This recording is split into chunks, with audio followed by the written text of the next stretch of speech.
And there I am. Can you see two images of me? Have you got two images of me on there? What? All right, okay. Oh, I'm here. One just came up. Allow. Two Jimmos. Did you say two Jippos? Two Jimbos. Jimbo. I thought you said two Jippos. Right, okay. I just got to transfer my thingamajig over. And done. And it's just me. It says your net bandwidth is low, just so you're aware of it. Oh my God, not again. So you'll have to see how you go. Right, so how's that now? Sounds good, Yeah. looks good. So far, so good. That's really good. Don't talk That's good. I'm happy with that. So no Drina tonight because Judith upset her last week.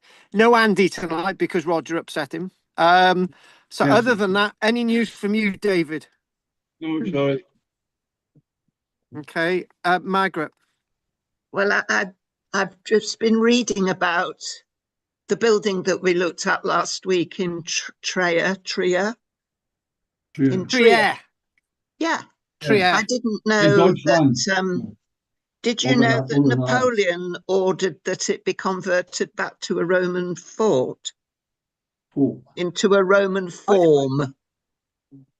Well, I could believe that. And also one little fact that I didn't tell you last week, right, is that the aqueduct leading into Trier is quite spectacular. There's all these massive piers going towards Trier, these huge stone piers. Look it up. It's got its own aqueduct. I thought you showed it last week. So no, I didn't show the aqueduct at all. I didn't. I did not show the aqueduct. I showed the bathhouse. I showed several bathhouses, the palace. We also looked at the amphitheater, and a couple of other things, but I didn't actually show you the aqueduct. So thanks to Margaret. Right, I have been doing this writing this Caligula video for the past 3 or 4 weeks. I've been spending a bit every single sort of evening. So I've got an 11-minute video, which should be quite high standard, which should be going out tomorrow. I'll send you the link, and it's all Margaret's fault. It's all Margaret convincing me that Caligula definitely did invade Britain, and the evidence is a coracles. So there you go. Margaret's fault. Roger, for once, Roger actually looks fetching for somebody in his 60s. Go on, Rog. We can see him for a change. Yes. Well, I've moved to the music room study, out the way of the kitchen, and I got a little thing from Argos to make up a table thing for a PC with all the little things here, and I'm convenient in the corner. Very comfortable. Out the way of the kitchen, so Jill and I can have a decent meal without tripping over cables and all that. With a different lighting, got the same light in a different place. It's the light they use for people with poor sight. Oh, good. Oh, sorry, Roger. I'm sorry, Roger. I fell asleep then. Any news, Rog? Keep going. Don't wake up. And no, not yet. I'll criticize you when you start. Oh God, I just gonna have to get a can of Lucas because I just fell asleep, man. Right, Will. What? Nothing archaeological, but a word of caution. I just last Thursday had an update to my Windows 11 laptop. It's version 25H2, and it messed me right up. It did an overinstall. It took my old desktop and about 40,000 files away and tucked them somewhere else. And I've spent the last 5 days to recover my laptop. I had to reinstall a new Windows 11 update 25H2 to get a clean install. And then I used software called run delete RStudio to regain my hard drive so I can try and extract all the files that I did and all the work I've been doing for the last 2 years. That's complicated. No I idea what understood all of that. Thanks, Will. I Yeah. understood all of that. It made No complete idea. sense. Thanks for that, Will. Other than that, Windows are anything normal you got to tell us? Windows are pain. Well, no, I was going to go No? to Tria and Google Earth and all that, but I never got there. So unfortunately, I got messed up. Hmm. You were just about to say SHIT then, but you got away with it. Well done. Right. SH1T, yeah. Yeah, that's the one. Thank you Right. very much. Okay. Well, look forward to hearing from it, love. That's fine. Judith. Hiya, I'm really sorry. I'm going to have to log out and log back in again Oh, because I didn't charge my iPad, so I'm going to have to log. I've got 4% left, so I've got to log out and then log in with Oh another my one that's got God. more battery in it. I'm sorry. I'll be back in a minute. oh dear. Okay, love. Oh my God, what an absolute disaster tonight's Oh, turning into. Right. Okay. it's So, terrible. what we're gonna do? What I'm gonna do is I'm gonna give Will a little bit of carte blanche, right? What? Well, Carte those who blanche. don't know any French, right? Carte blanche, right, I told means German. I'll give Oh, Will a bit of control, right? Good, well, good. Now, hopefully, sharing screen, right? Hopefully, this is going to work. If not, we'll go to the other doodah, right? So we're sharing the screen. it's gone. Oh, So, no, I'm here. oh. Can you still hear me, Rog? What is that? Roger? Well, What? Well, can you there's, still hear me? Oh, for God's yeah, sake. there's a pin up on my screen. Right. Oh, Right. Just admitted, Judith. There we are. There she is. Hang on a minute. Hang on, guys. Hang on. There's something gone wrong a minute. Right, right there. Right. So if we do this, oh, it's working. Oh my God, it's working. There we go. Oh, love it. See my own little logo. Oh no, look at that. Sorry. That shouldn't be there. Right. so who's that? Oh, lovely. So can you all hear me? Yes. What? Yes. You can all hear me. What? Good. Should we just have that? Sorry. Oh, sorry, that's me. Right. Okay. Now, this has been sitting on the computer for a while, right? It's Roger on a good day. Yeah. And the headlines were Wolf's dinner preserved in Siberia for 14,401 years on the 14th of August on the 5:15 sheds light on woolly rhino. It's true, honestly. So decoded genome of meat. In other words, they worked out that meat inside a little baby wolf's stomach, right, helped scientists build up a picture of what caused extinction of species.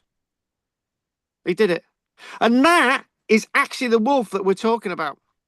A close-up of the wolf puppy, which was frozen for the rest of the time.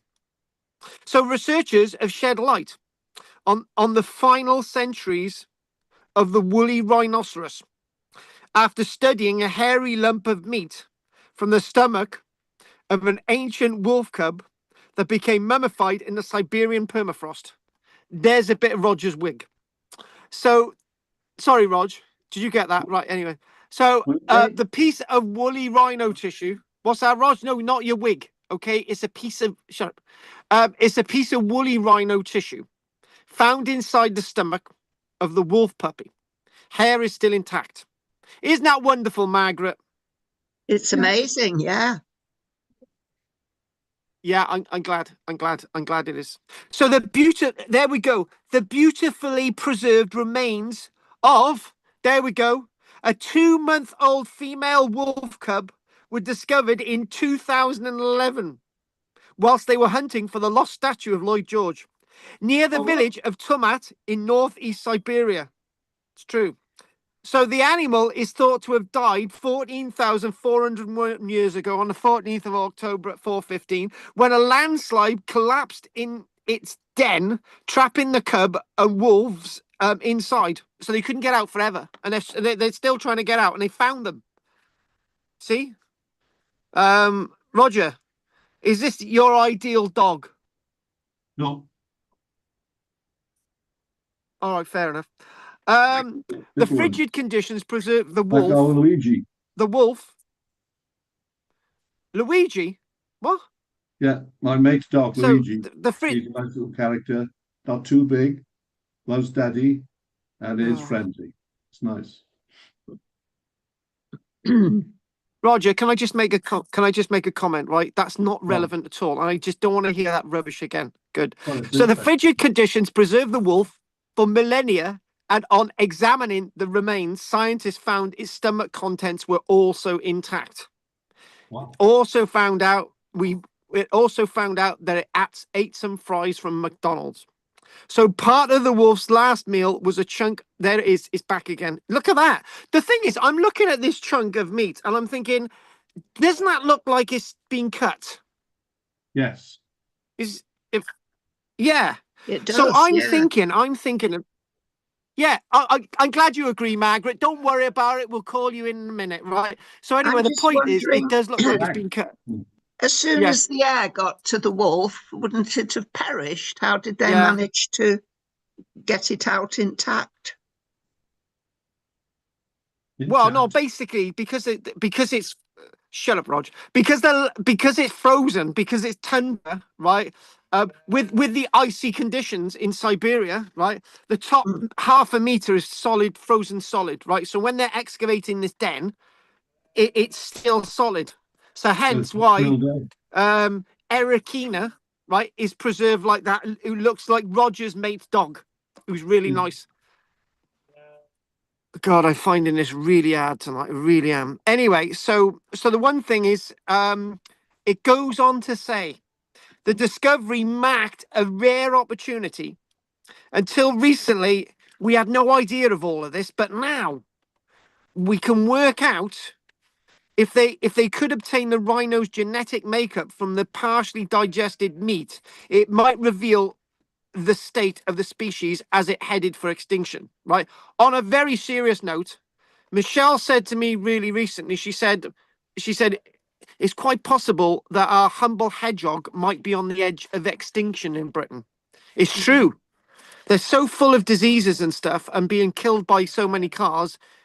So when we talk about extinction, we can tell by stress, we can tell by the paucity of the hairs and all the rest of it, to understand how well the species of rhinos are. So whilst there's a paucity of well-preserved specimens from the dying days of many species, recovered genomes from animals that lived right before extinction is challenging. But in principle, the genetic code could provide valuable clues about the events that caused the animals to die out. So as we all know, within the human genome, you can work out sort of certain characteristics that aid us the ability to speak, certain characteristics to aid our ability to do various different things from looking at the genomes, right? And it's the same thing that we talk about the woolly mammoth. It sort of talks about looking at the biology and evolution of the genome, and we can see that looking at this piece of meat, it is the first time we can actually really understand, to our knowledge, about this young woolly rhino and what exactly happened to it. So there it is. It's not this woolly rhino that sort of bit of hair come from, but look at it. So the permafrost preserved woolly rhinoceroses on display in the Yakutsk museum in Russia. So what we can think about is that the scientists expected to see various different genomes, and what we talk about when we're talking about the genomes, by analyzing anything like this, particularly a bit of meat, and even looking at the wolf little meat as well. So the genome erosion, so genome erodes, so it decays. So sometimes an animal goes out, it becomes extinct, not because humans are killing it, not because wolves are killing it, not because this and that. It's because their genome's degrading. They've gone as far as they can do in the evolutionary landscape. And we're talking about this with dinosaurs as well, because sometimes when we look at the dinosaur extinction at 66 million years ago, there is a big question over how many dinosaurs become extinct and how many dinosaurs actually survived. So when you think about it, bats survived the great events of 66 million years ago. Snakes survived, various lizards survived. So how did these things survive? It might be because lots of the large dinosaurs, like the brachiosauruses, like the brontosauruses, like the velociraptors and all these other beasts, it might be because they got to genomic erosion. Their sort of genome started to decay and they would have become extinct anyway. But other things went on. So we're looking at this from looking at the genome sequence, and we'll move on in a minute. So where a species in decline loses genetic diversity, in other words, inbreeding, in other words, there's less of them, there's lots of things that affecting them. When you look at the poor little hedgehog, there's so many different worms and so many diseases that hedgehogs get, that it's very likely that hedgehogs could become extinct in Britain in the next few decades, and it's really rapidly going that way. So we can learn these different things from things like this, like the wolf. So often through population bottlenecks, inbreeding, and environmental pressures, this combined with an accumulation of harmful mutations. So in other words, again, thinking about the humble little hedgehog, there's loads of mutations in them. Because when me and Michelle did a hedgehog rescue thing for a while, we saved about eight hedgehogs and only one survived. And we had some training, all the rest of it, and because what would happen, we'd have these hedgehogs that would either had pneumonia and were half dead, or they would have so many bugs in them that it just wouldn't survive, and that's a hedgehog. So we can understand the similar thing when we look at past populations. So this combined with an accumulation of harmful mutations makes species more vulnerable to extinction, but it was not so we're looking at this. It's not just as simple as that. That's what that was just about to say. And so what, it's not just thinking about human beings wiping out these things. Populations are getting smaller and smaller, and we can understand this by genome analysis. So there you go. This is something else as well. This is the way from the piece. Oldest sequence reveals details about a mammoth's final moments 40,000 years ago. So various different sequences, all these different things. It's now getting to forensic archaeology, looking at these beasts in the past. And I thought I'd just share that with you. And it's a very recent piece if you want to read more about it. Now, this is something very, very interesting. Like the last piece was very, very interesting. But this, look at that little head there. Does anyone know anything about this article? Because I'm going to tell you all about it. No. Now, this was reported only a few days ago. And obviously, none of you get the Daily Mail or the Guardian, nor do I. But wonderful Henry does. So, shut up, Roger, don't care. Roman artifact discovered in the Americas shattered New World history as we know it. And if some of you got the Barron District News, you'd be able to read about my regular column every week. But Roger can't be bothered to support me on that one, so don't worry about it. So anyway, this really interesting thing. Look at that there. Now, Rog, what does that look like to you? You. Reminds me of you a bit. No. Thanks. Thanks, Rog. No. We'll come a little bit closer, right? So what they've got, this artifact itself, there it is. Experts say its facial features, beard, style, and craftsmanship bear a striking resemblance to objects from the ancient Mediterranean rather than indigenous Mesoamerican traditions. So what they're saying with this small object, shut up. Well, it does look a bit like the Iceman, but it's a bit later than that. So hang on, if it looked like the Iceman and it was made in Europe 5,000 years ago, that means that Europeans got to America 5,000 years. Margaret, we're going to say 2000, okay? That's fine. The discovery, here we go, of a Roman artifact in the Americas has sparked a debate about who truly discovered the New World. Just think, instead of Christopher Columbus in 1492, it could have been Bigus Dickus. So archaeologists uncovered a small terracotta head of a bearded man carved with distinctive European features tucked inside a Mexican tomb. At that locality, which I'm gonna give it a go how to pronounce this. Techichach Kaluchluchachach. And that's the name of this head. Oh. Oh, God, please. Thought you were being sick. Tekulaka. Tekulaka. That's the one. Tekulaka. That's the one. No, it's not. It's Tecaxic, and the next word is Calixtlalauuacha. Don't go there.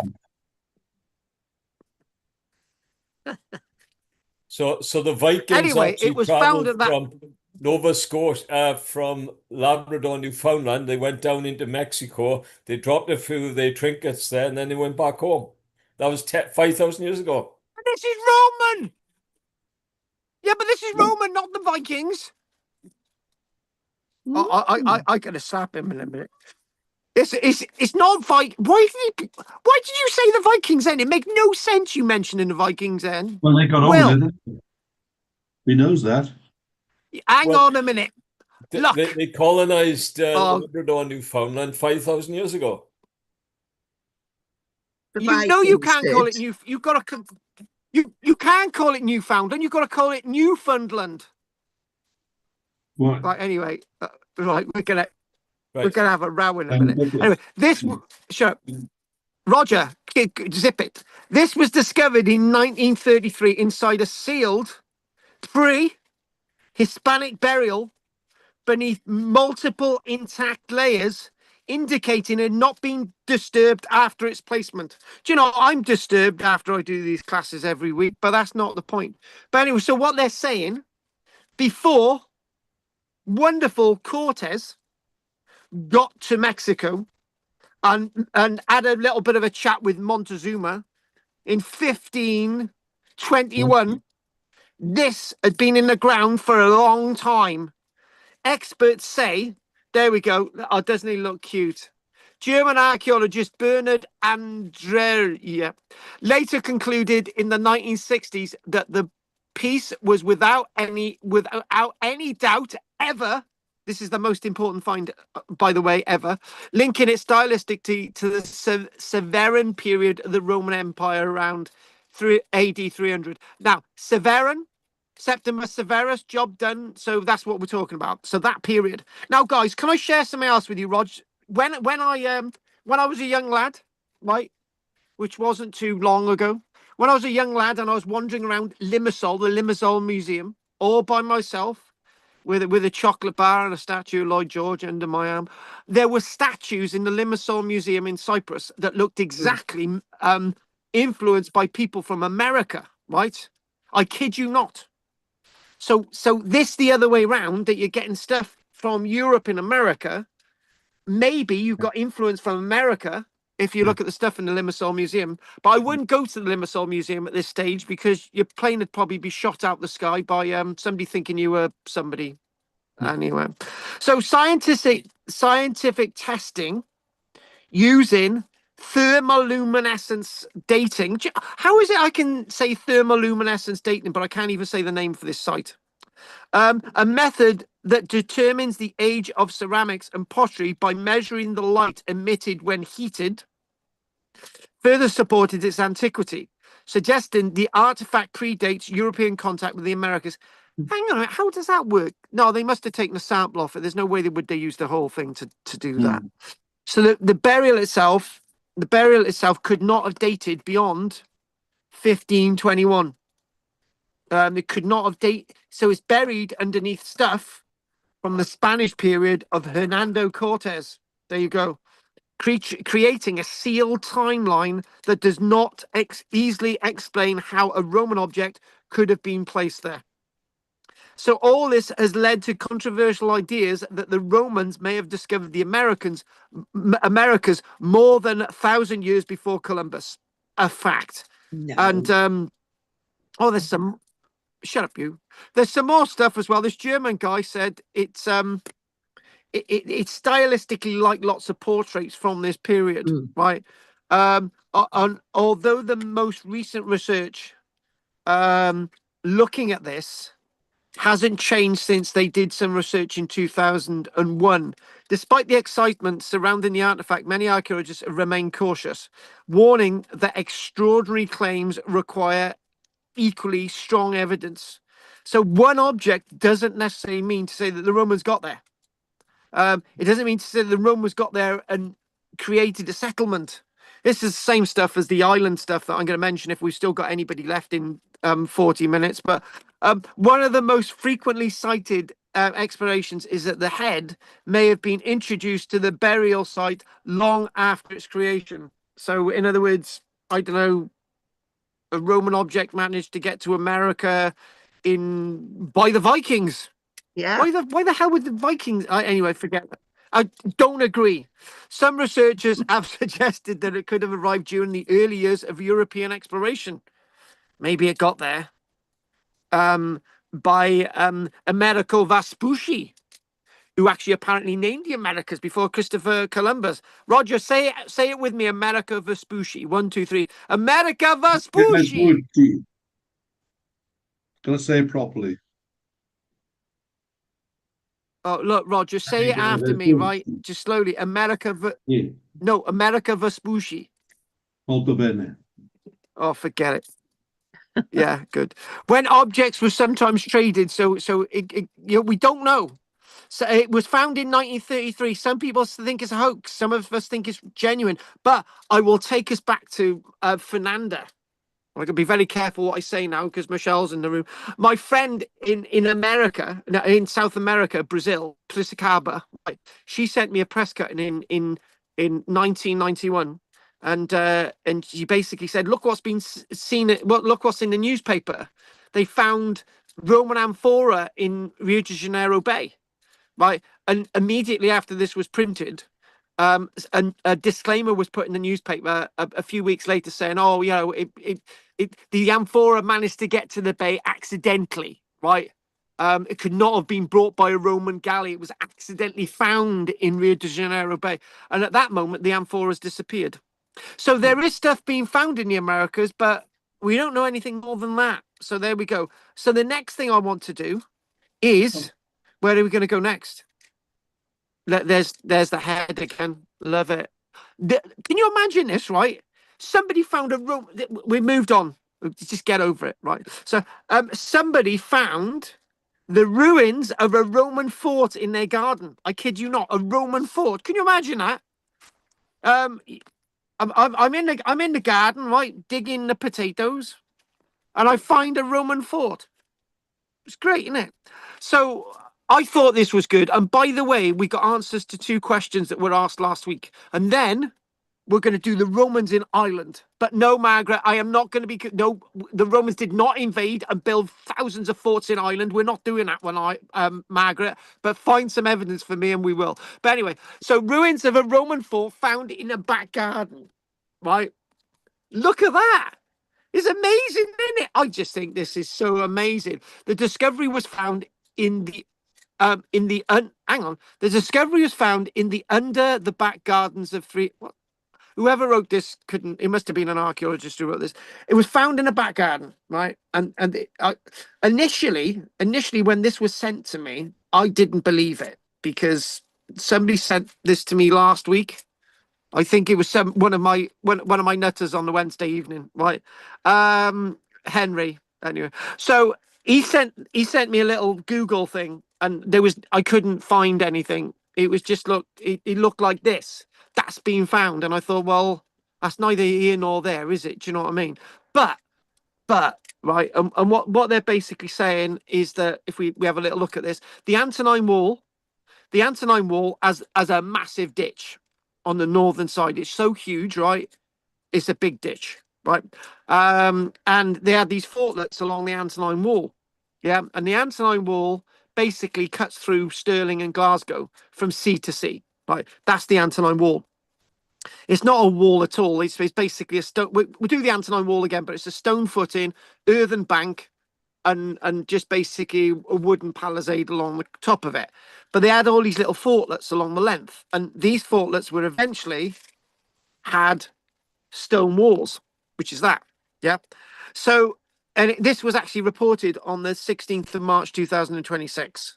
So again, could have looked like that, but obviously it was made out of stone later on. So, one point there would have been 2 barracks very small barracks. Now, if we want to compare these to legionary barracks, which would have had 80 men in each, right? It's very likely that this would have had like 20 men. That's it, and job done. So there are, and maybe 2 centurions. Well, maybe 1 centurion in command of 20, 30 men.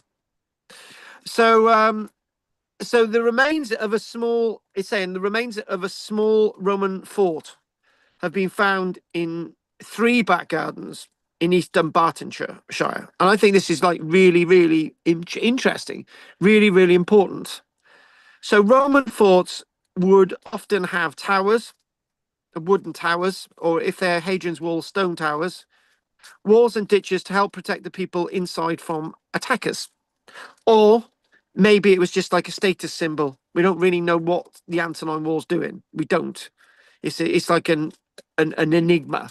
So this was actually constructed. This would have been constructed in the reign of Antoninus Pius. So archaeologists say this fort was uncovered along with parts of what is likely to be the Antonine Wall. Now, it's really vague what we're looking at here, right? And it might be that we might be looking at part of the fort, or we might actually be looking at part of the Antonine Wall. It's difficult to say. So around 2,000 years ago, this wall stretched 60 meters from Bowness on the Firth of Forth to Old Patrick on the River Clyde, so sea to sea, making the most northerly part of the Roman Empire, which is actually not correct because we do actually have 2 wall-like systems further north of the Antonine Wall, but that's another class. So it's been excavated by an organization called Guard Archaeology. That's something completely different. It's been excavated by an organization called Guard Archaeology, and that the fort would have given soldiers commanding views over land that wasn't under control of the Romans, which again isn't necessarily totally correct. So when we're both sides of the Antonine Wall had some kind of Roman control, like Hadrian's Wall, but let's crack on. So the site where the remains were found was actually near a site in Bearsden. Now, I don't know if any of you have actually followed my series on YouTube. I've actually done Bearsden baths recently, which is coincidental. And it was originally thought to, we knew about this in basically 2017, but they've only been doing the work now. They've only been actually doing the actual proper excavation work now. So some work was being done ahead of development there. When the discovery was made, then the decision was made to have a closer look. So this has been in the research for about 8 years. So a study of the ditch with special sensors reveals stone structures which experts say are likely to be surviving fragments of the Antonine Wall.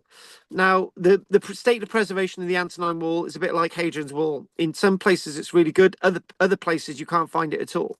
So until now, we didn't really know anything about this, but now we do. So experts used a form of carbon dating and came to the conclusion that the wood at the bottom of the ditch dated back to the time when the wall would have been used. And they keep using the word wall. It's more an earthworks. So built in AD 142 by the Roman army on the orders of its emperor Antonius Pius, the archaeologists from Guard Archaeology explained that the Antonine Wall cut Scotland in 2, with conquered Britons in the south and free Britons in the north. Well, what's freedom, eh? So just over 20 years after the Antonine Wall was built, sometime in the AD 160s, the Romans abandoned the wall and headed sort of to think about Hadrian's Wall as more of a temporary frontier, right? But again, looking out for these things is really, really interesting and sort of paints an interesting picture of what might be in your garden. Now, I just want to mention one thing. I dug up a report that on a place called Pumsaint in West Wales.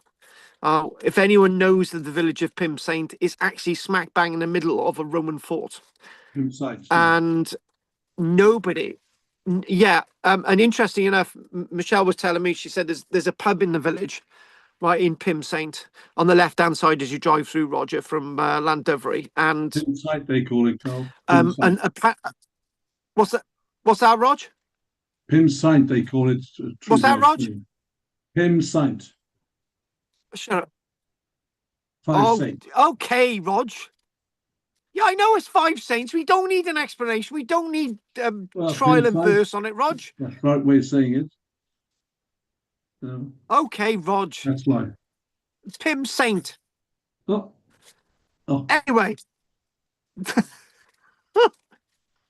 They did work on the pub, right? And they put a boundary fence there, and they said you shouldn't have done this because anyone doing work in the village of Pym Saint has to get permission, even if it's digging a hole, because according to the whole thing is a scheduled ancient monument. But think about it, Rog, having a house in that village, I'd be digging in the garden all the time, trying to find bits of the Roman fort. But that's life. Yeah. People do. Cheers, Rog. Do you know, Roger, can you imagine owning a bit of Kaya Went, having a house in the walls of Kaya Went? Roger fondly remembers of the trip that he had with me to Kaya Went. Oh, we were there with he couldn't wait. One time. Time. You were? Yeah, we were there when the time team were on the dig. Exactly. Yeah, on two parts. Anyway, Rog. Yeah, anyway, there's something else. Yeah. Yeah, Rog. Yeah. Anyway, so one thing from last week, there was 2 questions, and the one question was, is Roger real? The next question was, what other parts of the Roman Empire did they produce glass? From the initial period when they were actually just producing it in Egypt and the Levant, which is basically the Lebanon and Syria. And the third question was, and this was from Andy. He basically said, or somebody said, I don't know if it was one of you, it must have been one of you guys. Somebody said, well, could you explain the reason why we don't have any large buildings standing in Britain from the Roman period if you compare it with the with Trier that we did last week? Is it because at some stage there was a Roman building period that by the time the Romans invaded Britain, we missed it? So I got the answer to that question. Right. The answer to the first question, Roger, does not exist. He's a figment of our imagination. So that's the answer to that one. And the next thing is here. Right, this little plan, and what we've got this little thing here. We're just going to go through this. Oh, and there as well. This is really odd, this thing, right? Very odd. Which we've got to do that. I just found it. So there's a little bit of a map. So we did Trier last week. So large Roman production center in basically the northeastern province of the Roman world, or some say it's northwestern province of the Roman world, depending on which way you want to look at it geographically. Arles itself. We're talking about in the south near Marseille, likely site of glass production in sort of Gallic France, part of the Roman Empire. Aquileia, known for producing complex cage cups. I'm showing you some of them. Cologne, major northern hub for luxury and industrial glass. Now, whether they're actually producing it there, difficult to say.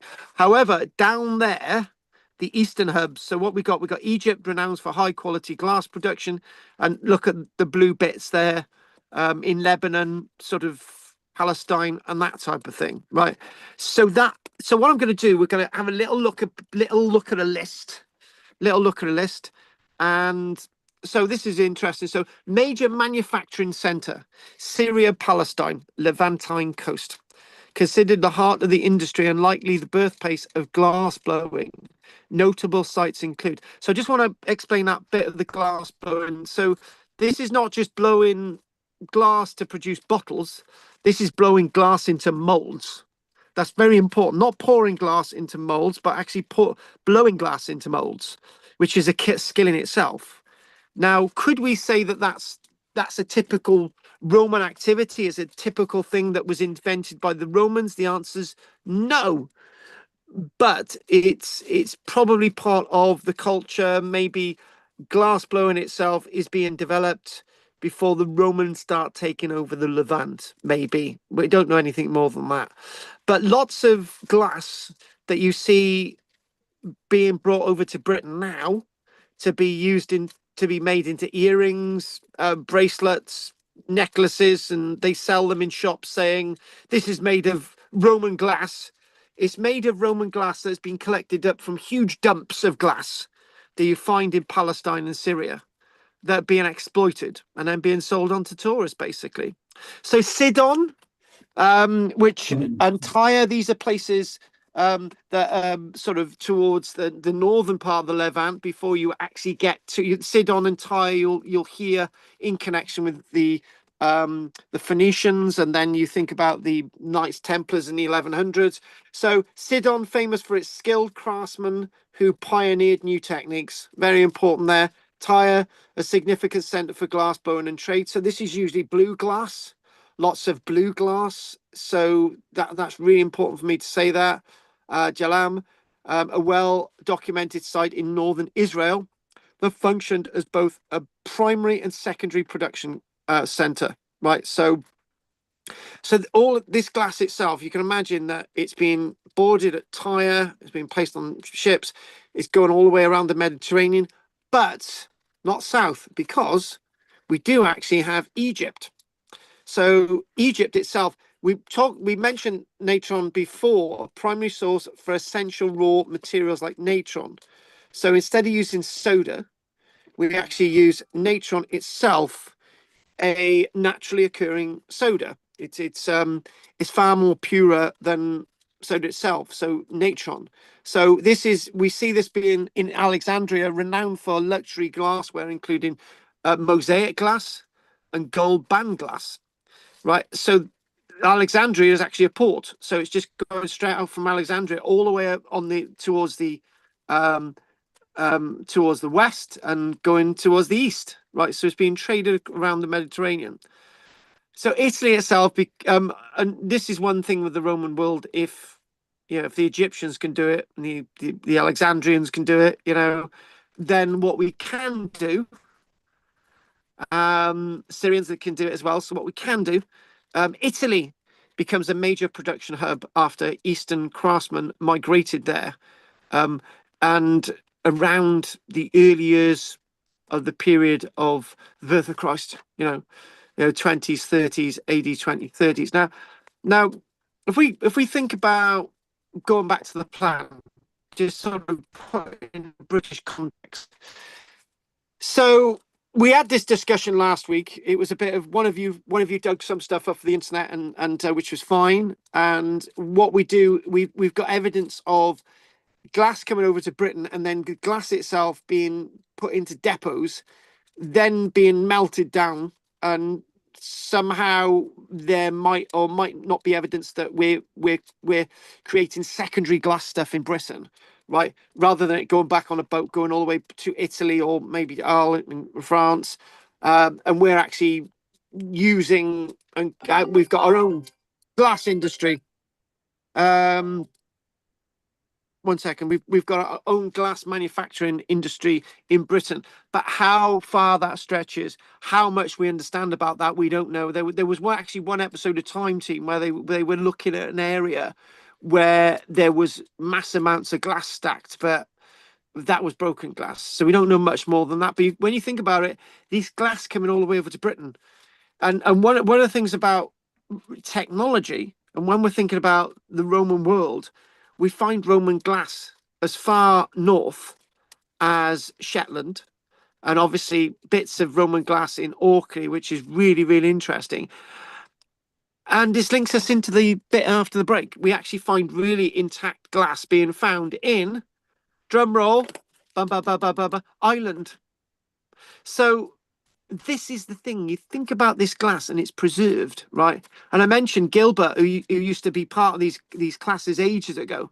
And I think Gilbert, how old would Gilbert be now, Margaret? It'd be about 98 or something, wouldn't he?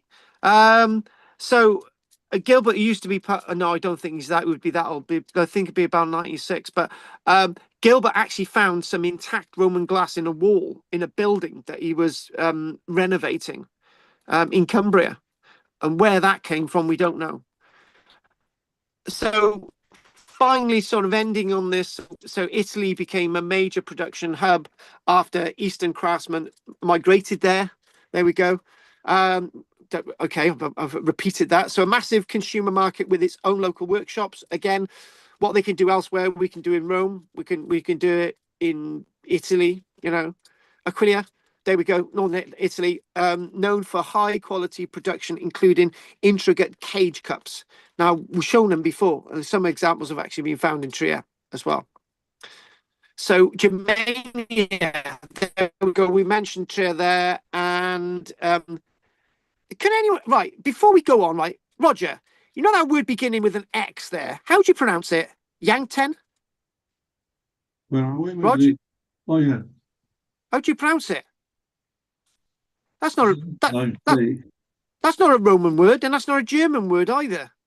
It may come from the Greek with the X being chantan. Isn't it Santan with a Z, like a Z? Sounds Chinese anyway. Xanthan. Xanthan. Greek, I could say. Yeah. Cheers, Rog. Rog. If it's a European, if it's, well, in the world, could actually say Chinese, could be anything. At least you tried, Rog. You know. Yeah, it depends where it's. Where was it from? I'm trying to read it. What is this? That's it. That's in the northern bit of Germany, Xanthan. Yeah, it's a strange one. It is. Something is not imported. It's the Greek. That's the closest I can get. Anyway, Rog, let's move on. So Germania, German. Thanks, Rog. You gave it a try. Known for its forest glass and large-scale industrial output. And when we're thinking about sort of forest glass, we're talking about you know, the available materials and the available raw oxides, the available rare minerals to actually color it. So Cologne, there we go. Perhaps north of Trier anyway. So perhaps the most famous northern centre specialising in luxury vessels and unique decorative styles like snake thread glass. Now, whether it's those are the core places of the raw material or whether it's been brought in, they're definitely manufacturing there. And Trier as well, significant production centre where the late Latin term for glass, glissum, is thought to have originated. So there we go. Roger, quiz question. Where did the name glass originate from? Trier, Germany. Glissum. Job done, Roger. You've answered it.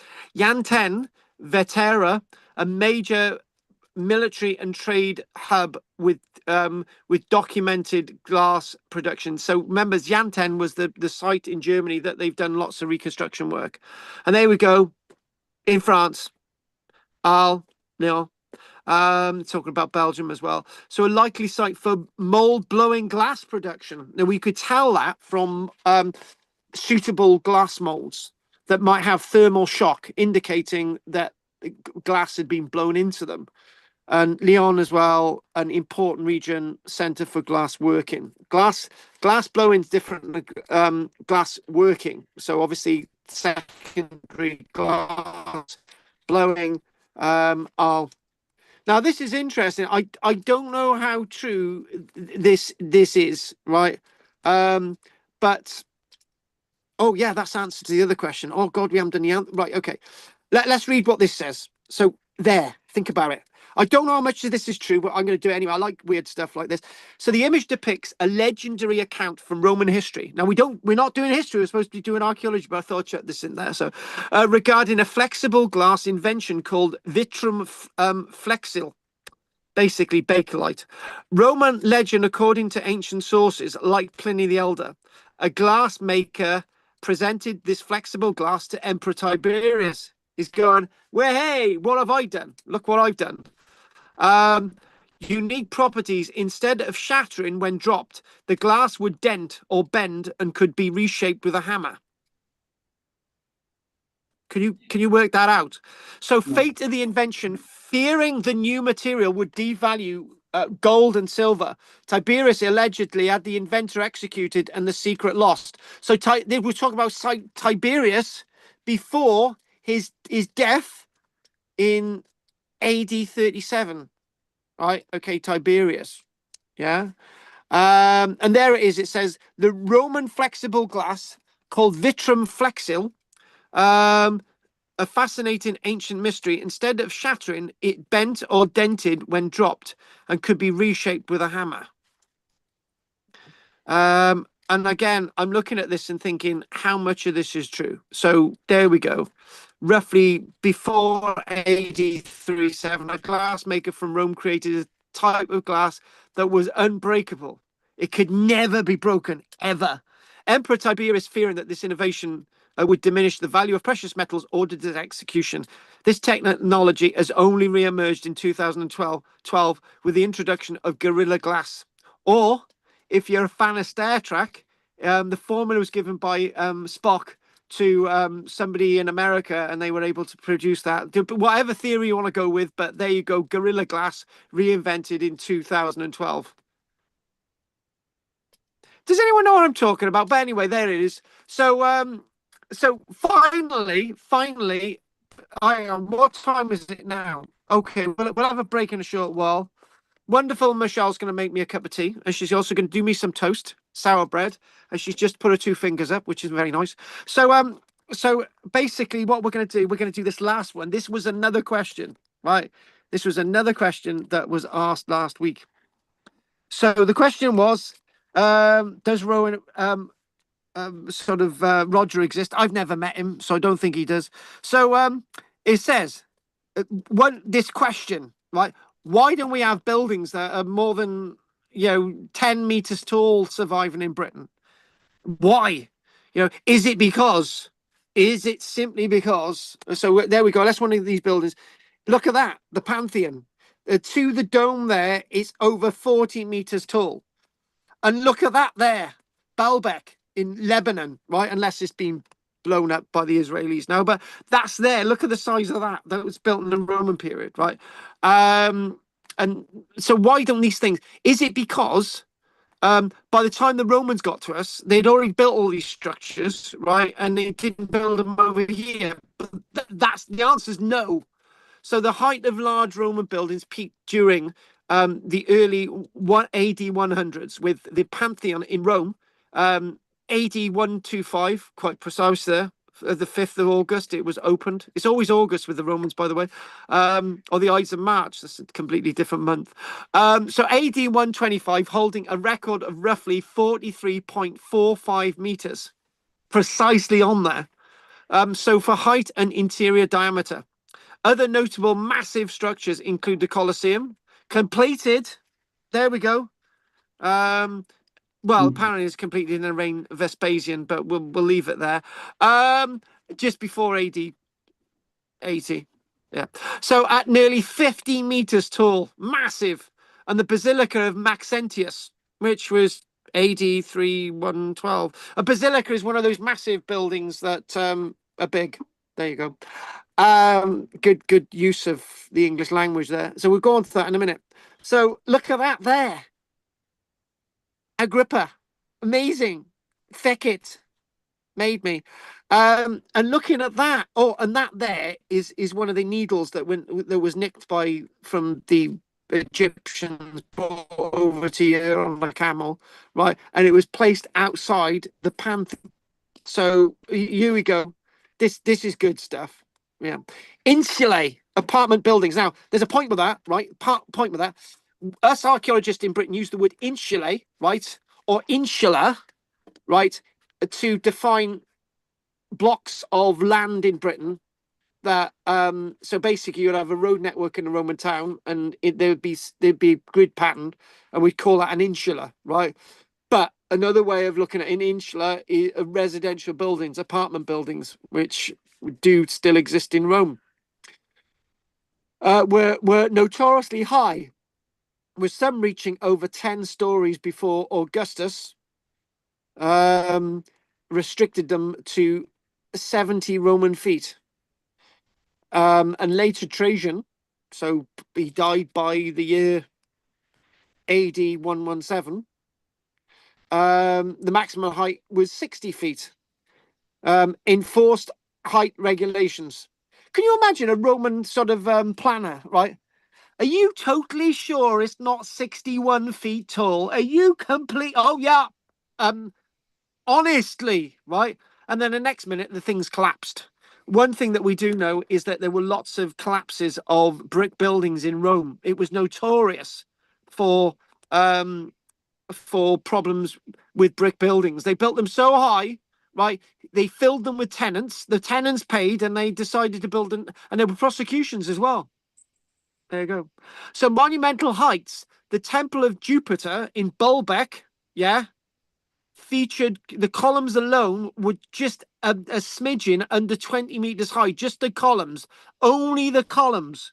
So you had to carve a column which was 20 meters long to be part of the Temple of Jupiter. Well, actually, only sometimes did they carve columns of that length. They usually create drums of columns and then break them in section and then re-erect them, but some would that length, you know. So with an overall structural height possibly reaching 44 meters. Wow.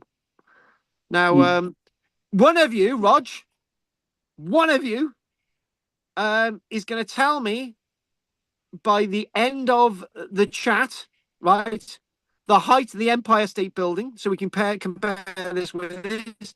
How tall is the that thing in Paris?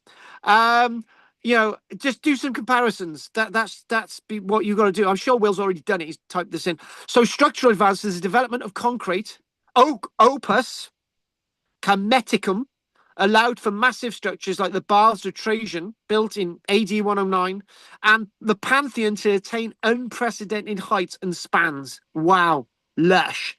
We haven't actually done the Pantheon, but the one thing about the Pantheon is a little bit of rule. That dome itself, they use different grades of concrete to get to the top. So the grade of concrete isn't as compact at the top as it is at the bottom, right? And this is to deal with offsetting weight and stresses, and that's what they did.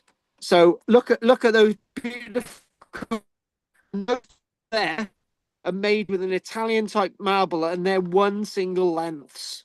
You know, look at them. Wow. And by the way, it's got solid copper cladded doors as well to get in here. Roger knows, he's been there with one or two of his girlfriends. This is the Baalbek Temple, right? Is talking about the columns themselves, actually the columns. So when we're talking about columns, right? Oh God, I can't. Yeah.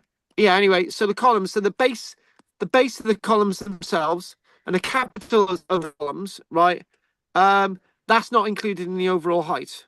So the columns being 20 meters tall, and it's talking about this being over 40 meters tall from base all the way to the roof. We'll believe you. It's fine, right? But amazing, isn't it? The Romans built something this temple over 40 meters tall, and the Romans were still building temples. And this would be painted. It would be lush. Amazing. In it lush, Roger. It's amazing. Amazing it is. Absolute. No, Roger, I have to say, after three, say amazing with me. 1, 2, 3, amazing. Amazing. Amazing the carving up the columns. It is. The rest of It the is. carving. It was amazing what they could do. They achieved. Fantastic. Exactly. And these were perfectly spherical. They were. Still there we are. And one thing that, yeah, it's amazing, isn't it? So one thing, this is in an area where there's seismic activity and it's still standing. And one thing that I don't know if I lie in bed at night with various different problems I'm thinking about, you know. And one of the things that I was lying in bed with the other night, right, cuddled up to the cat, right, was that why is a building like this still intact, right? And just go with my train of thought. Why is a building like this still intact? It's got the roof, it's got the original doors, it's still intact, right? And you're thinking, well, why is it because the reason why I'm saying why, right, is because when Rome was captured by Alaric in AD 410, right, and he was trained by the Romans. He's basically a Roman capture in a Roman city. There we go, job done. It said that Rome was set alight, but there are there's more than just this building in Rome that's intact, right? How are they intact if these places were set alight? It just doesn't make any sense. It's almost as if history wants to tell us, oh, it was terrible. It was absolutely terrible. They set light to everything, and all the buildings went up in flames, and it was a Welshman. But that's not the case. I don't know why that is, right? And when you think about Baalbek, right, you're thinking, okay, it's a Roman temple. How is it still standing if these Muslims are such heinous, horrible people who blow things up? It's still there, right? So when we think about some things, then there's always something that doesn't make sense, right? So what we're going to do, we're going to take a break. We're going to take a break, and then after the break, we've got these images. We don't have many images after the break. We're going to do a bit of island stuff after the break, right? So now I'm struggling because I don't know how to get off this. Stop share. Oh, it worked. Oh, I had a bit of a wobbly there. Roger, why have you got a photograph behind you of a load of toilets at a beach? Toilet at the beach. Where's that, Carl? There's an image behind you. Yes, that's the huts in Dorset. Oh, Dorset. Dorset, right, yeah. That's what he says on the West Dorset Sea. Near the beach on the way along from Christchurch, my favourite spot there. And Right, they got okay. these things which are quite expensive to buy, but it's something I got from an artist there from the Emporium in Christchurch, selling all sorts. And the artist has got his own stand, things like that. And I brought it back as a link back to Dorset, where my love is now living, till she comes back here next week. Mm-hmm. Cheers, Rog. I wanted that. Cheers. Cool. Well, now you know it's not toilets. That's silly. It's nice little huts. Oh, it's lovely, isn't it? Lovely, isn't it? Right. Okay, then we're gonna ask David. David, have you got anything you want to say, lovely? No, thank you. Are you staying with us or leaving us now, David? Pardon? What? No, David. Bye. Night. See you soon. Bye bye. Night, David. See you next week. Cheers, lovely. He's good. He's good at Dave. Night, Dave. Right. Anything from you, Margaret? I was watching good old Alice Roberts. You'll be really pleased to hear. Who's retired? Who's retiring from Digging for Britain after 86 years? I know, but she's been doing this very good programme about train journey through the Roman Empire that she was in Spain this week. Hang on, they didn't have trains then. Oh, they did. It's her way of getting from one place to another. It's been very good. But she was talking about the living conditions of people in Rome and Pompeii. And how the hoi polloi lived in these big apartment buildings and they didn't have kitchens in their houses. They all had street food. Yes, that's right. And the only houses that had kitchens were the ones of very wealthy people. So I'm guessing in Britain, did they... No, stop. Hang on, stop. I thought you said that the wealthy people had kitchens and the poor people didn't, or is it the other way around? The rich people had kitchens and they had slaves to cook for them.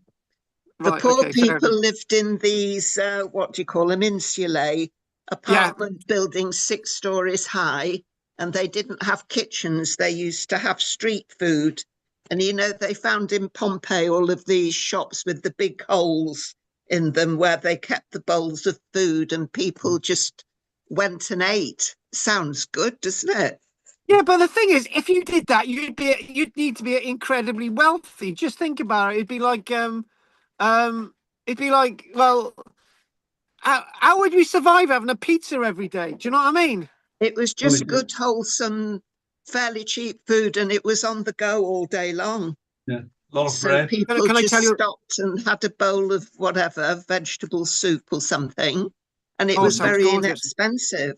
And they had a lot of bread. Well, I'm sorry. I'm going to get onto one of Judith's secrets, right? Judith can't be bothered to cook anymore, so she goes to McDonald's 3 times a day for her breakfast, dinner, and tea, and that's a fact. And Judith, because Judith is so poor, that's her lifestyle. It's fact. Right. Anything else, Margaret? Well, I'm just guessing in England with the climate and all, they would have probably had kitchens in their houses, would they?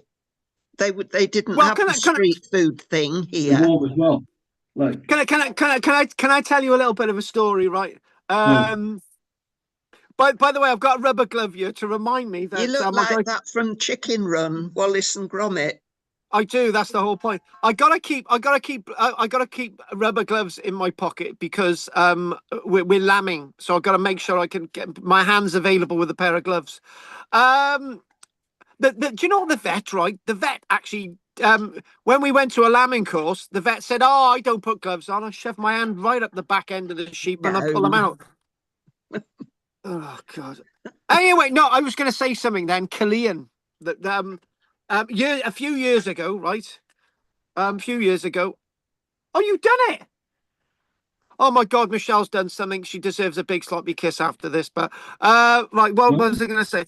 Right, so at Killian, right, there was headline news: Roman McDonald's found in Killian, right? And in the newspaper, you read in the article, it was about 20 years ago. They said there was loads of bits of rib and there was loads of bits of shell and there was loads of bits of this. And I sat down and thought, which McDonald's do I know sells spare ribs? Which McDonald's do I know actually sells sea fish, right? So I don't even know there's a comparison there. But apparently that's the way, that's what they said. Oh, okay. Because they had a lot of oysters as well, didn't they? Yeah. Seafood. Yeah, they did. But they don't in modern day McDonald's. Judith will tell you that. If Judith goes into McDonald's tomorrow and says, "Do you sell mussels?" they're going to say no. Will it be a muck mussel? I think it would be. I think it would be. You know the beautiful glass that they made? You've gone a bit peculiar. Oh, there you are. The lovely glass. Hang on, stop a minute. I've gone a bit peculiar. I've always been peculiar. Yeah. No, you're back to kind of normal again. You're kind of normal. The beautiful glass that they made. Did they? Yeah. Did they have a kind of a trademark on it to say where it was made, or do you just recognise it by the designs on the glass? Do you know I'm going to cheat there? I'm going to cheat there because I've never been asked that question before, so I'm going to cheat. I'm going to type in: did Roman glass have maker's marks? Yeah. You're sitting with pottery. I'm looking it up. I'm cheating. Oh, here we go. Yes, Roman glass, particularly luxury items like cage cups, from the 3 to the 500s, featured maker's marks. Recent research identifies small, carved, abstract symbols like diamonds, leaves, and crosses as workshop logos, rather than simple decoration. These marks indicate collaborative production, indicating the teams behind the craft. So in other words, they'd be different things like sort of SA marks or whatever in Roman glass. Yeah, it's true. It's true. Anyway, that's answered, Margaret. Let me know. Yeah. You know, Margaret would be good in Cardiff. She could go, Margaret, how you doing, Margaret? Like, by the way, Cardiff people sound very similar to Liverpudlians, like, you know. Or go down to Greenstown, like, you know. That's Roger knows all Birmingham. about That's this. Brummy. That's a Brummy accent. Do you know, I was. Oh, there was this guy at Crewe train station. He used to do these announcements. He used to go, "There's a train going down to Cardiff now." Oh no, it sounds like a Welshman. Sorry, I can't. It was terrible. You knew he was a Brummy. No, it'd be like this: "Next train going to Cardiff. Going on the train and go back to Wales, you evil bastards." Right. Anyway, that's it, really. Anyway, Will. Hey, right. Anyway, Will. Well, go on. Nothing to Hang say on. other than But 1,000 feet for the Eiffel Tower, 1,500 feet for the Empire State, and 1,800 feet or thereabouts for the CN Tower. And of course, that doesn't deal with the one that's in Shanghai or in right. the other place. The Petronas Tower. That's not what I asked. I asked for the measurements in meters. The one in Paris. Well, that's 300 meters, 500 meters, and 600 meters. See, I told you 300 meters compared to 44 meters of the Parthenon. The Parthenon's bigger. He's got quiet now. Judith, I went to. I went to a 10 school times smaller. Right. Anyway, nothing else. Well, I told you this isn't everything. It's what you do with it. Judith will answer that one. Judith. Right, Judith. Judith. Judith. What do we think about this unbreakable glass that you could bend with a hammer? What do we think about that? Do we think it's real? It's like plastic. Well, it does, doesn't it? Well, hang on. They're talking about Gorilla Glass, yeah. So if we look at Gorilla Glass, I've never heard of Gorilla Glass. Have you? No. It sounds like plastic. It does sound like plastic. Do you think it might have been real then, or it's just a myth? The problem is, looking at history, it sounds like it's a myth. But the problem is, right? The problem is, if I was, well. I've decided that we're going to be starting the excavation going in West Wales very, very shortly. I mentioned that last week. And some of you have been sent a letter telling you exactly what's going to be happening. Not even Michelle knows yet, but if I found a bit of bendable glass in a Roman layer, right, I'm more likely to just chuck it away thinking it had managed to get there by a mole. I wouldn't think it was genuine. So I would just think, what is it? Why did Tiberius kill the inventor? It was a bit mean, wasn't it? Yeah, horrid. You'd think he'd be really pleased about it. Carl's frozen in time. Maybe he's gone back in time to see if he can find some. Right. I'm back. I'm back. Good. I don't know what happened there. So, like this, I wouldn't think it's genuine. So I'm more likely to discard it. However, yeah, that's the thing. We just look past as what we understand the past to be, not what the past could be.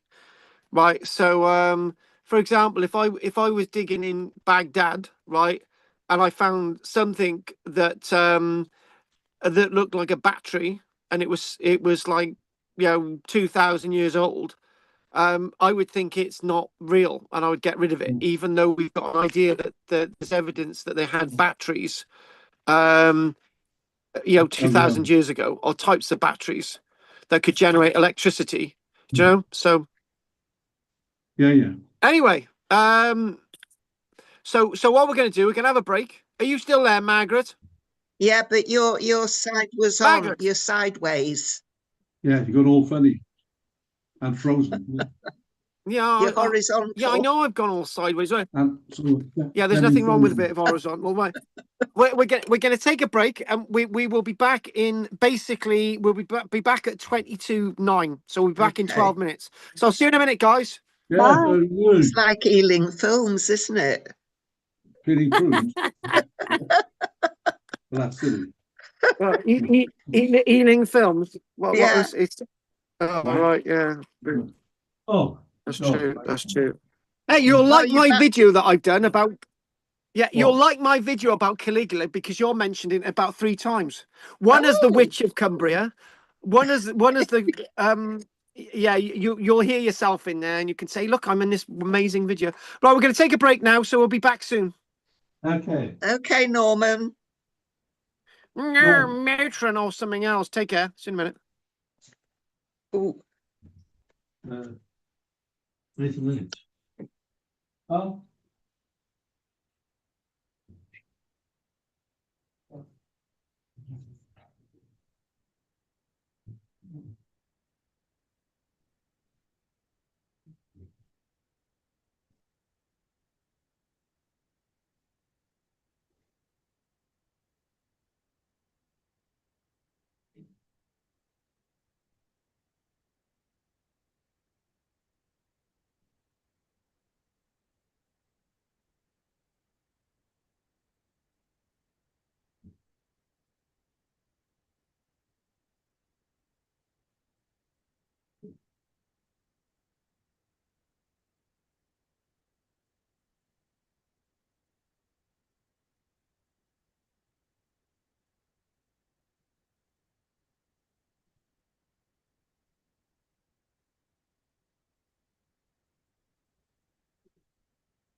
Ugh.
Thingamajig. Roger, babe, you look really sexy tonight, Rog. Thank you, Carl. That's kind.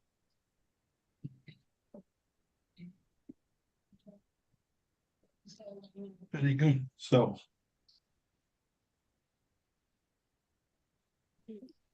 I got a new setup in the music room, so fine. Back on or not?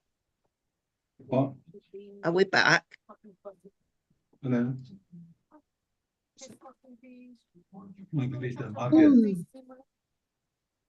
No. What's for stew, butterbean? Anne's given up now, is she? Yeah, it's a shame, isn't it? Well, she said it was too late, isn't it? Where's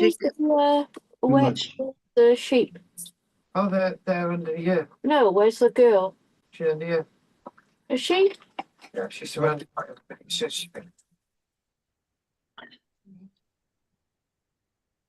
Yeah, so. How did David, you know it's in the girl? There's someone running around for fuck's sake. Well, they're not ready. Orange then. What? Come on, the yum yum.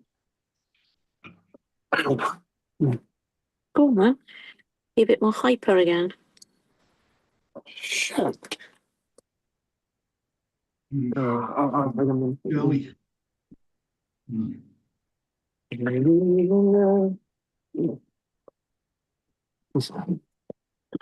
I'm just having a bit of a nibble, Rog. Oh, okay then. Do it nicely. It's the festival of Abernibble. Okay. I just recording that program at Salmon 5 about what happened to Hugh Edwards. What about Hugh Edwards? I met Hugh Edwards twice. I actually did some work with him. Yeah, the downfall for what happened and all that. Well, I may have been responsible. We got the information from it from different sources and nothing from Hugh Edwards. Interesting. Martin Clunes has taken the lead. They said it should have been a Welshman. I could have done it. Yeah.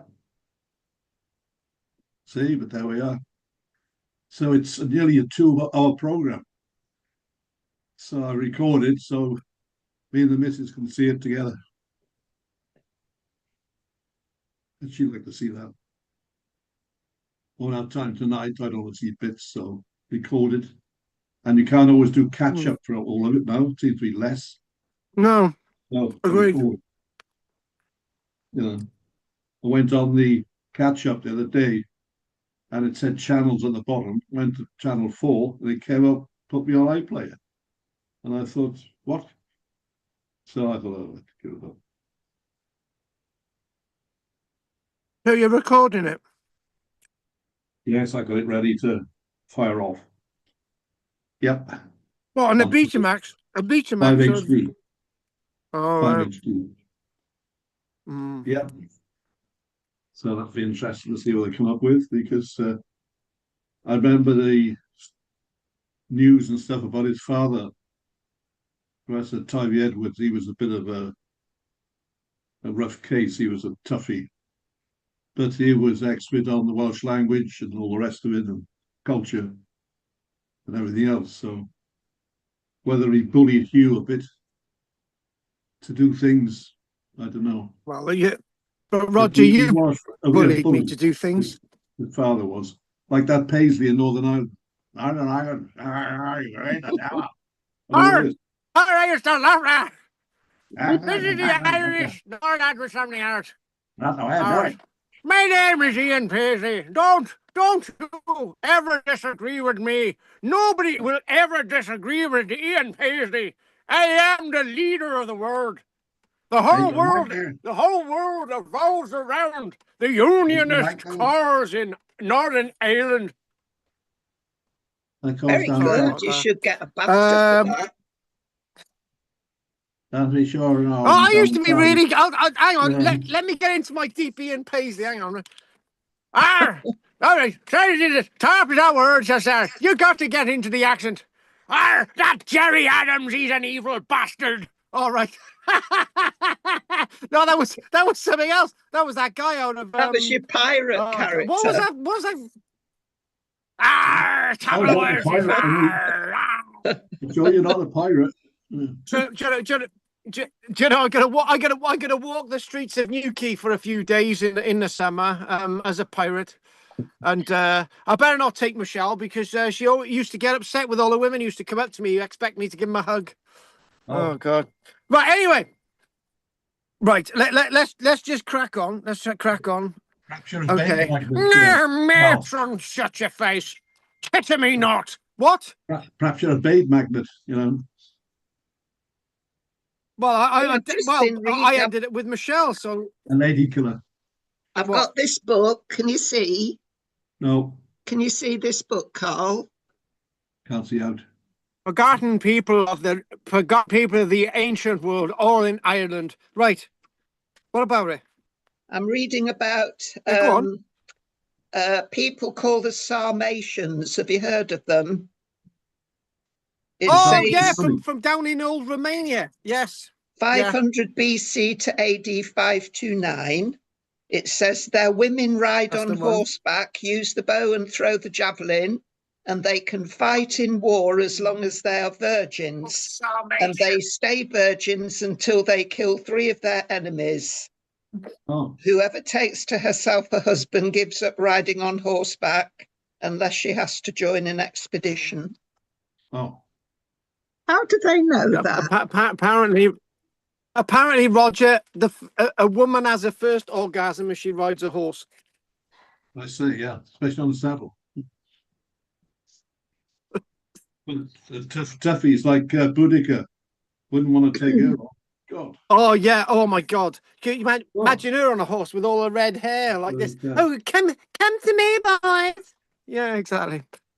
Michelle's reckoning that no, I've only had one donut. You've two.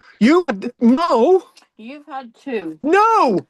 There was 4 donuts in there. I thought you had one. No, you've had two. I've had 2 donuts. And you've had 2 of those. No, I've only had one yum yum. There's only 4 in a pack. Michelle, watch him. God's sake. The Sarmatians are on Yeah, she does. She does. column. Yes. Did you know that? Yeah, we did that. I didn't know they were on Trajan's column, the Sarmatians. No, not actually. No, you got it all wrong. They're not physically on. They're carved in there, love. I know. They what? Okay. I tell you, I don't know a school. They're carved in. They're not real Sarmatians on there. What are they called? Salvation? No, those are the ones that. Oh, they're in distinctive scale armor on Trajan's column, and their steel lances were later stripped from the sculpture for the metal. Right. I got my recording on. Carry on. Right. Margaret, can you just help us with one bit of detail? This is a message. I just had a message off Roger. He said, were the women, the Sarmatian women who rode the horses, were they wearing underwear when they rode the horses? Yes. If they had any sense. You have to. I think better than tidy knickers, keep yourself together and pure, clean. Very unusual to have female warriors. Yeah, but they were surprising, you know, in days of old when knights were called. Because they needed the women. Yeah. You know, the men could, they needed them, were neither here nor there, but they needed the women. Oh, they were awfully butch, love. They're all going like but they were they were awfully butch. Oh God! Right, are we going to do this last bit now? Because I've lost the will to live. All right. You know, I've been out in the field trying to chase. I've been out in the field chasing a sheep. You want to make sure you don't get wrestlers. There was a wrestlers. There was a program on last night. People wrestling stuff from Anglesey, taking cows to Stoke-on-Trent. So be careful with outrageous sheep. Can I just make a comment, right? Why would a cow want to go to Stoke-on-Trent? Have you ever been there? It's a horrible place. They didn't. They got shoved off, shanghaied. They got shanghaied. Yeah. In other words, taken away for two things they didn't want to do. like the Royal Navy. Oh, in other words, they got caught. Mm. Well, the rustlers got caught in the end, but and they had the cows back in this farm in Anglesey. Very clever how they Right, guys, can I just ask a question? Right. Yes. What are you on about? Program on last night about Okay. rustling and So saying be careful no one gets your sheep. One dark and dirty night, all the sheep had gone. And the goats. yeah, well, our sheep are strange. Okay.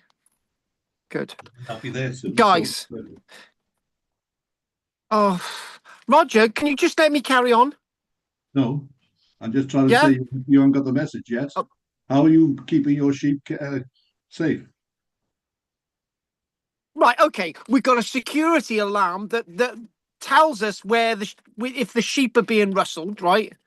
Secondly, we're on a one-ended road, so you can only come in, you can only come out, right? Right. And basically, everybody's spying on each other around here. So there we go. Got it? Well, good. Be though, be careful. Yeah, Roger, can you just be careful? Roger, I take precautions. Well, beside that, be careful.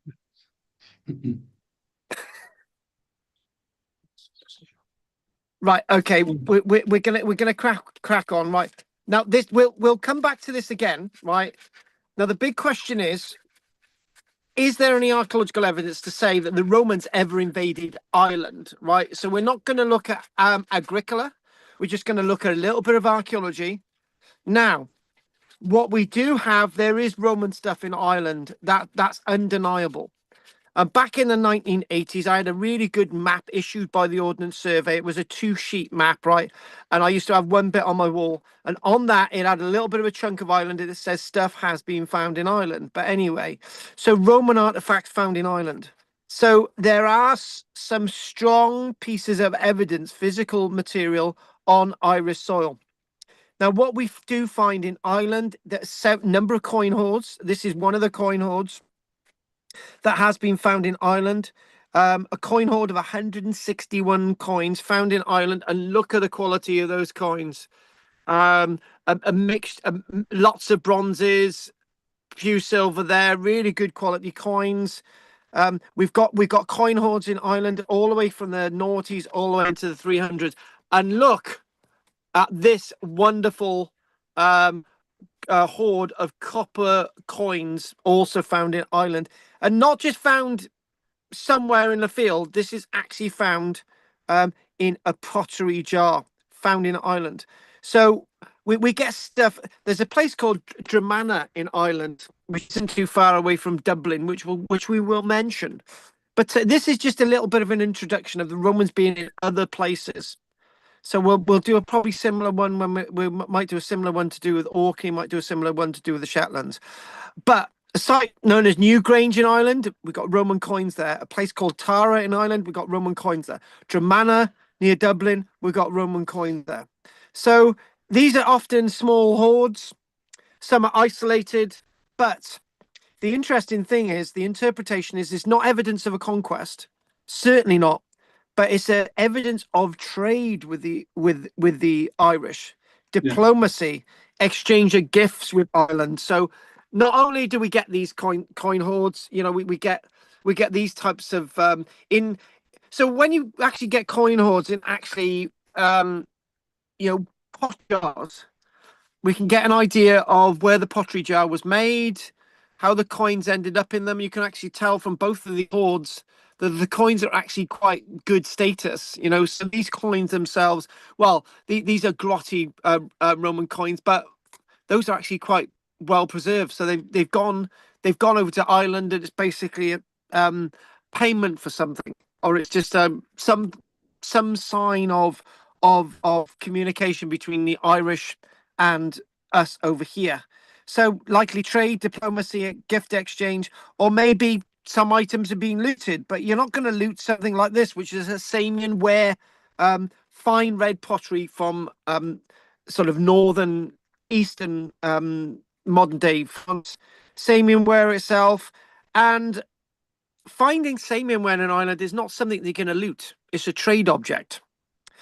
Now, one thing I haven't done tonight, and I deliberately not done this tonight, there are lots of burials on the southern southeast coast of Ireland that contain lots of Roman artifacts, but we're not doing that tonight for lots of reasons.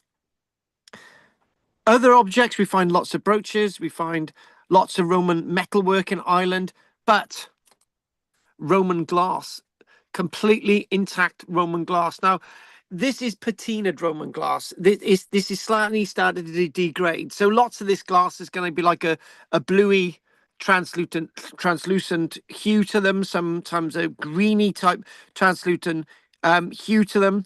So when you get glass like this, indications of high status imports. These are not just ended. Well, I'll argue with anybody that would say, oh, these have ended up our island because they've been stolen. You can't really steal things like this and expect them to be intact when you get them home. These are high status imported objects off a Roman vessel or a trading vessel that's come from the Roman world. So suggest that the Irish people are in contact with the Roman world and they want these objects. They feel that they want a connection with the Roman world. So the burials again. This is a debate for future occasions. You know, some burial practices in Ireland show Roman influence. Again, a future occasion. And we do actually, as I said, find these on the southeast coast of Ireland. Now, I didn't want to spend a great deal of time on this tonight, but there's a site that comes up a lot. And this is a place known as Dromana. And there's a lot of discussion about this site. It's near Dublin, it's north of Dublin. And they're saying that this could be a possible place that's been refortified as a Roman fort and a trading post. Now, when you actually look at this, I think this is sort of something that people say, is that line across there a Roman ditch? Is what we're seeing there Roman defenses? But it doesn't actually show that. They could be lines marked into the ground from any period. And this is extremely controversial. If there's a Roman fort in Ireland, what does that mean? And again, there's more questions than answers. It's in the archaeology that we actually find the evidence. One of the things with Dromana, and one of the things with the evidence, is lots of Irish archaeologists say, well, if we admit that the Romans actually built a fort in Ireland, does that mean that the Romans conquered Ireland? And we know by looking at Julius Caesar, the answer is no. We know by looking at Caligula, the answer is no. But we know that maybe a Roman force got there, stayed there for a few nights and left. But the problem is when you compare this footpath here with these lines here, that could be fairly modern. What is these? It's just trying to investigate these lines.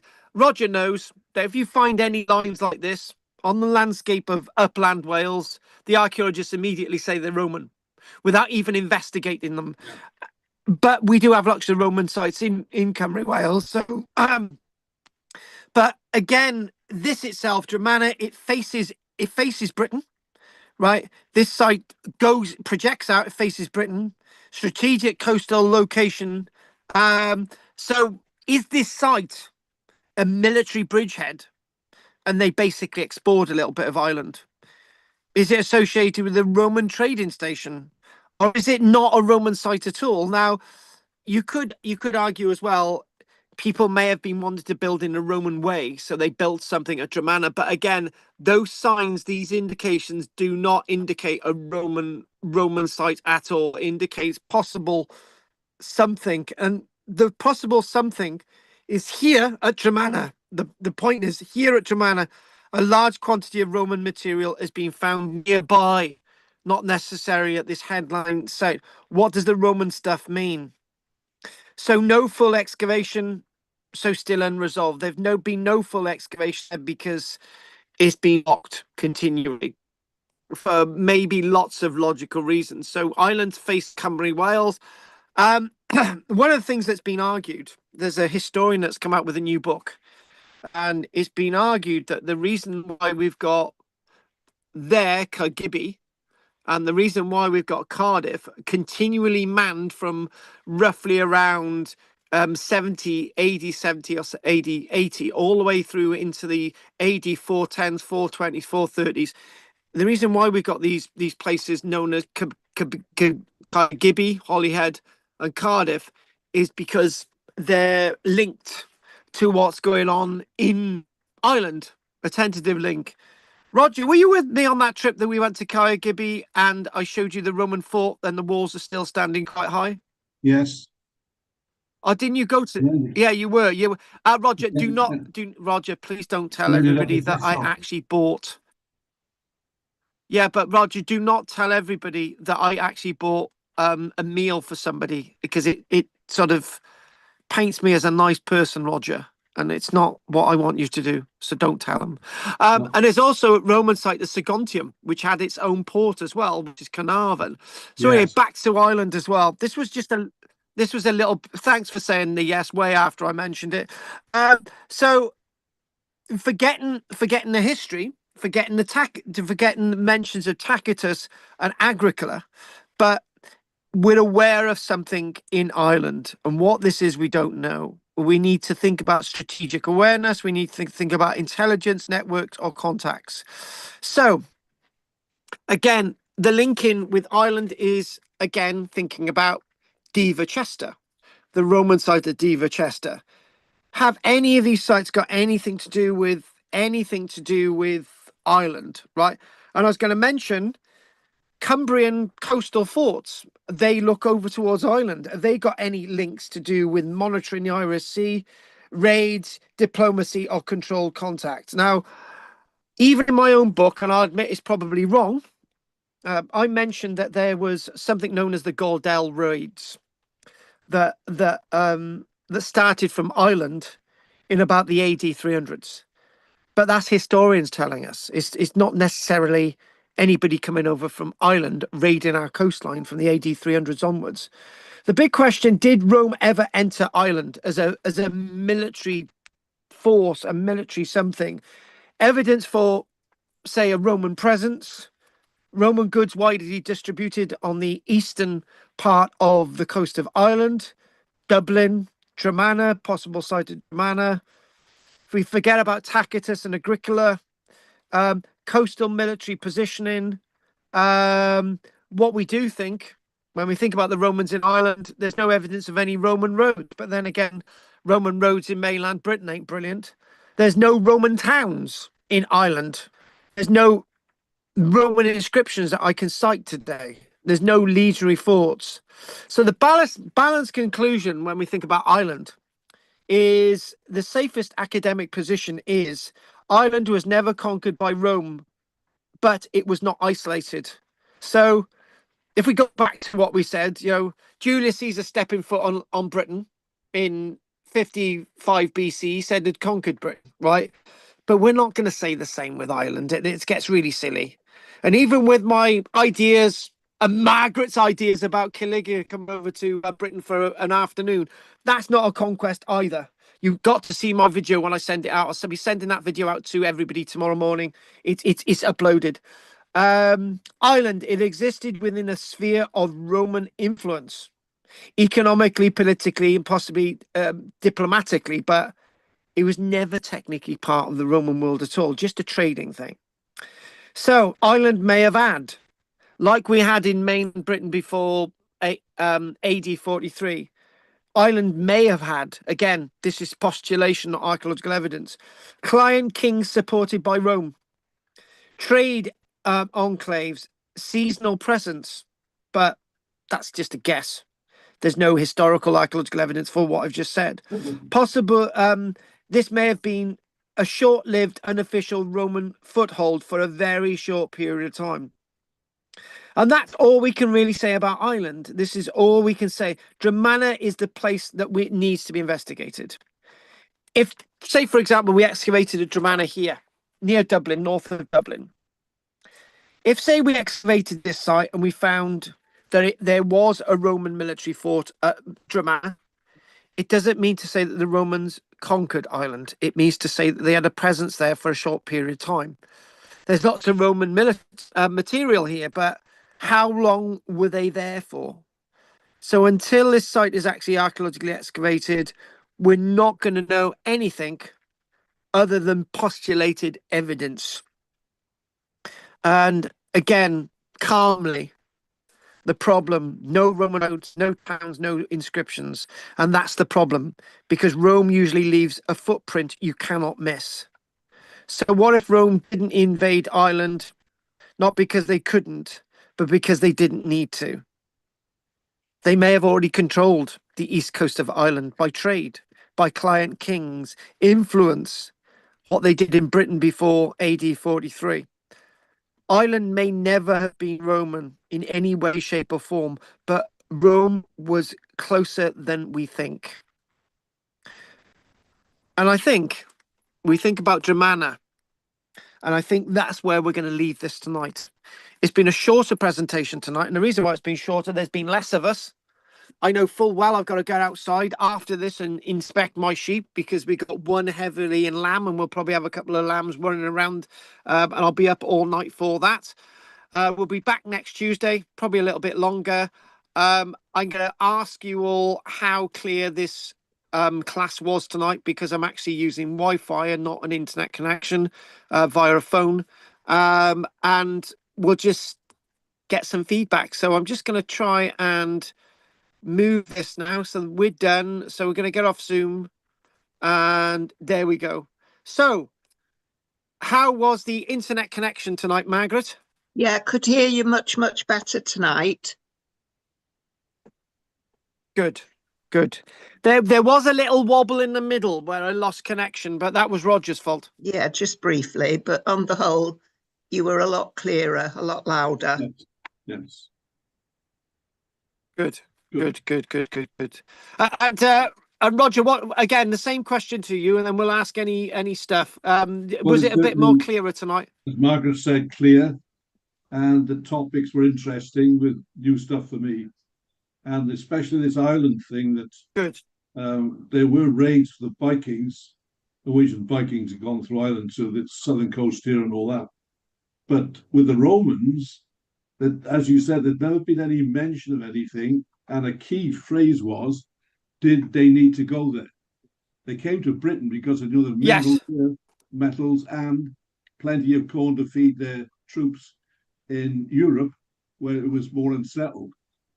So once they had enough of all that, why then venture forth again and stretch themselves even further, especially across water, which could be rough, for a little bit of gain, which they had enough gain from the trading, as you said. They were definitely trading. Yes. They had enough from that. Yeah, that. I think that's what came to me. And never really looked at it before. Yeah, no, that's a really good point. Why do you need to invade Ireland in the first place? What's the point? Where does it take you? To get enough of different things to make money selling, basically, and perhaps buying certain things that were interesting, for whatever they needed for temples, anything, decoration. Because Britain itself, mainland, provided all the top things they wanted, and there was plenty to keep control of, especially up north, to maintain that hold. So that was it. I thought that was the big point. The other parts were interesting because and the thing is, there's always something. I'll just say and the point you've just made is that I'll just say one word and you won't like it. Al Jazeera, go on. Druids. Yeah. Ah! Don't mind that. Fine. Druids were very, very influential in Ireland, and the Romans were quite fearful of them. Well, they had trouble in Wales, didn't they? But who's writing this? Tacitus is writing it. Tacitus is writing this. Where's all this stuff about the Druids coming from? Nowhere. We're supposed to be doing archaeology, not Druids. But they influenced. But we. Yeah. Until they sent. Anyway, I was going to say. I was going to say something then. I think the point being, the Romans had the ability to conquer lots of places, and they didn't. They didn't conquer Scandinavia. They could have conquered the whole of the Arabian Peninsula. They could have conquered massive bits of Africa. But the point is that they did, because they didn't need to. They would have been overstretched. And what's the point in just gathering bits of land that you don't need to collect? Point of, exactly. And maybe the point is that maybe the real thing is that if Ireland's causing them no bother, why invade? If Ireland's providing them with gold anyway, why bother? And where is lots of the gold coming from in Britain? It's not coming from North Wales or West Wales. It's coming from Ireland. Even the Mould Cape, with a Bronze Age mould cape, is made partly of gold from Ireland, even though it could have been made of gold from North Wales or West Wales. It was happened to be from Ireland. So the point is, if Ireland is already supplying these things, why do you need to invade it? And by the way, if you start to invade Ireland, you're not going to be able to find these gold mines anyway, because the leprechauns ain't going to show you. Keep your eye on that little leprechaun, because if Roger, if you ever see the little leprechaun, Roger, don't get your beady eye off him, right? Because you'll go and get the shovel, and there'll be 100 holes for you to dig in a hole in the field, and you'll never be able to find the gold again. So there you go. Right. Anything else you want to say, Rog? No, fine. Good. Cheers, Rog. I'm glad you're happy, Rog. If you leave me now, you take away the greatest piece of me. Right. Okay, then. On that note, Margaret, anything you want to say? No, it was very interesting. Thank you. Will. Okay, fair enough. And Judith, you've got something in the post coming. Did you get the other thing in the post? I got a postcard, yeah, and a thing about your excavation. But, yes. Did you get the magazine? No, not yet. You haven't had the magazine? We sent it ages ago. We sent it at least a week ago anyway. Right, okay, we haven't had that. Right, so you don't, nothing else to say, Margaret? Well, No. not you, Judith. Oh, okay, fair enough. No, nothing, thank you. Okay, good. Okay, and Judith, you'll have a letter about the caravan. Wink, wink, nudge, nudge. Say no more. Can't say any more. Okay. Timeshares in the caravan on an archaeological excavation, but we're not saying anymore. We won't let the cat out of the bag. Right. And you get your own sheep to cuddle at night. Oh, would they like 2 dogs? Probably not. No, probably not. He'd probably shoot them. Harry would. Do you know what? Give me sympathy. One of my first ever lamb, right? She's heavily pregnant now. And I usually roll around in the field with her. I haven't been able to do that. I'm ready. She can have her lambs, and then we're going to cuddle up again. So there we go. Oh. Michelle said for me not to make that public that I cuddle my sheep. Too late. I have now. Right. Okay, Will, anything you want to say, love, before we finish? I note that Pym Saint had gold mines. That's true. Right. And I question, if the Romans were going into Ireland, why wouldn't they sail from the Severn and from Cardiff across and land in Southern Ireland? And is there any pottery records or anything that might suggest that they were there? Yes, as I said, we're not going to do it tonight, but there is within the southeastern part of Ireland, right, which is the bit that faces Wales. There are quite a number of burials which have a lot of Roman material in them. Now, the question is, are they using these prestige objects to sort of, we look at us, we got these prestige objects, but there's one problem with that, right? If you're saying, look, I want to be buried with the Roman amphora, it means that you are tying in with the Roman idea. So you might be saying to your relatives, I want to be buried with the Roman amphora because I believe in their gods. I believe in the Roman way of life, right? Because I want to be buried with an amphora. That's dangerous in a society that might think, oh my God, that person has actually changed their ideas. They've sided into the Roman world. So these are all really important indicators of how the people are thinking. So if we just want to take this quickly back, so even before Julius Caesar was coming over to Britain, he had allies and friends that were like trading in coins and burials and stuff. You know, people in Britain are using producing coins maybe as early as 200 years BC, and lots of these coins are based on Roman archetypes, right? So it's like today, right? Let's just make a sweeping remark. It's like today that for example, I used to be, at one point I used to be Hare Krishna, right? I wasn't fully Hare Krishna, but I would do the chanting, and you can imagine me with the drums, and I managed to astroplane. I was floating above my body in once, but and I had the Mahabharat and all these other things, right? And but so people might think, oh my God, he's a Hare Krishna devotee. He gives most of his wealth, and I never did, you know. I did it like as a hobby, right? But I wasn't fully Hare Krishna, right? But if people don't like Hare Krishna people, that would make me vulnerable, right? So what I'm trying to say is, if people were comfortable with being buried with Roman material, their society was comfortable with them being buried with Roman material. And that says a lot, because the people who bury you is not yourself. The people who bury you respects your beliefs to be buried with Roman material.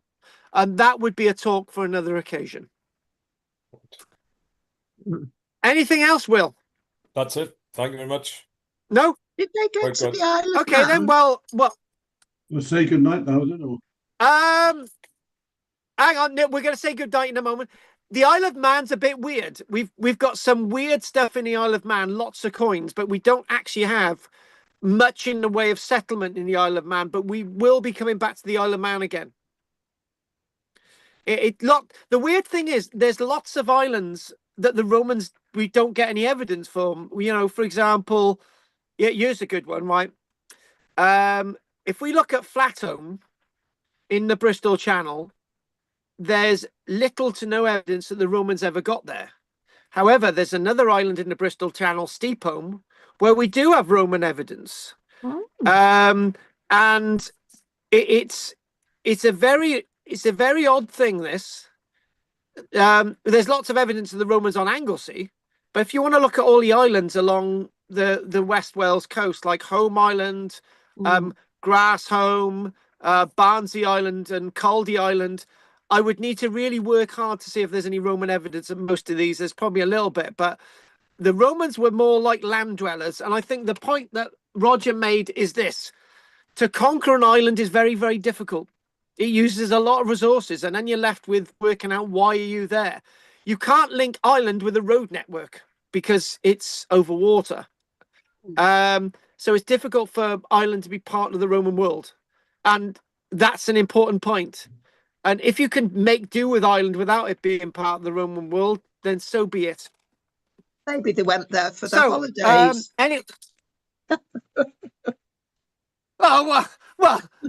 Yeah, there was Cork, you know, there was the Blarney Stone, that was all there, you know what I mean? And and Jerry Adams, don't you ever go and talk about Jerry Adams. He is Satan. Don't you ever go there. You never guess who that was. There you go. I had to do my last bit of a bit of DUP leader, but we don't want to go there, right? Can I give you a really interesting fact? Not many people know this, right? We've got these weird political elections in Wales that I don't want to be part of, because, you know, I've basically had threats to my well-being if I involved in the political election, so I've not been involved, right? I was, but I'm not now. But there's one interesting fact, Roger will like this: the first Plaid Cymru councillors were actually not in Wales; they were actually in Birmingham. Because there were big communities of Welsh people in Birmingham, and the first Plaid Cymru councillors were not in Wales; they were in Birmingham, and that's a fact. Right. Oh, I can't see that. Could you imagine it? Could you imagine a Plaid Cymru a Plaid Cymru MP in Cumbria. Yeah, it's just Crazy. it's crazy. Exactly. It's very odd. It's a bit like in the English Football League, you've got four. It is, yeah. You've got four football teams in the English Football League: Newport, Swansea, Cardiff, and Wrexham, and they're in the English Football League. Very odd. Yeah. I didn't know that.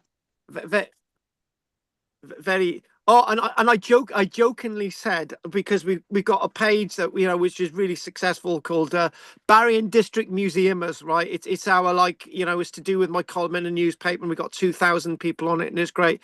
And I jokingly said the other day, does anyone know where the Barry brothel is? And this one woman post, she said, oh, I know where it is because I am a prostitute. And I thought, oh, what have I got myself involved in now? Just don't open your mouth anymore, please.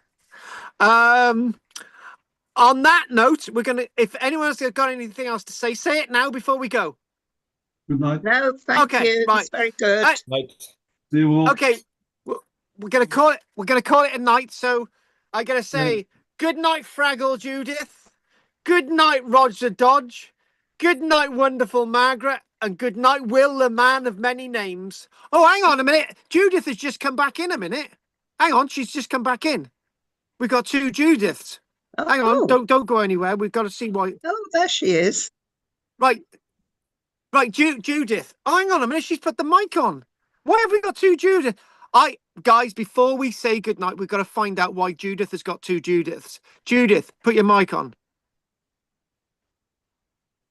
Oh, come on, Judith. I want to go. I got to fondle my sheep. I'm so sorry. The other battery on the other one went, so I've had to return on the other one that was plugged in because the other one's gone. Sorry, I'm not having a good week. Right, Judith, do you want to say anything before we go? No, but thank you for tonight. It's been very interesting. Yeah. Thank you very much. Thank you very much. Well, I'm gonna say goodnight. Judith, look out for that letter that you got in the post, and you, Roger. Thank you. And I'm gonna say goodnight. So, Roger, I'm gonna say goodnight, Rog. Good night, Margaret. Good night, Will, and good night, Judith. Good night. And I will see. Okay, cheers then. I will see you all soon. Good night, folks. Good luck. Good luck. Good night. And Roger. Oh, it's gone. Night, folks. Night. Okay. Oh, and there's the chat. If I disappear again, it means the battery on this device has run out. Do you know, I got something to read in the boxes again tonight. Nobody's used these at all. It's amazing. Right. Okay. So here we go. I'm gonna sit down a minute, have a can of Lucozade, and then tonight I've got a bit of stuff to do. Yeah, I've got a bit of stuff to do. Yeah, and the university poster. So anyway, I'm gonna don't forget to like and subscribe and join. Look out for my Roman stuff, my Caligula video, which should be out. Caligula did invade Britain, that video. So I'm gonna look in the boxes, look in the chat boxes. Nothing in that chat box. Nothing in that. But Judith has put, again, I'll repeat, if I disappear again, it means the battery on this device has run out. I wish I could have seen that at 9 o'clock, but I didn't. Anyway, that's it. Nothing in the boxes here. 1, 2, 3, 4, 5, 6, 7, 8, 9, and 10. And I'm going to run out, like I say, Nosta, diolch yn fawr chi, and night, folks. Dun, dun, dun, dun, dun, dun, dun. Night, folks. Night. Diolch yn fawr. Night.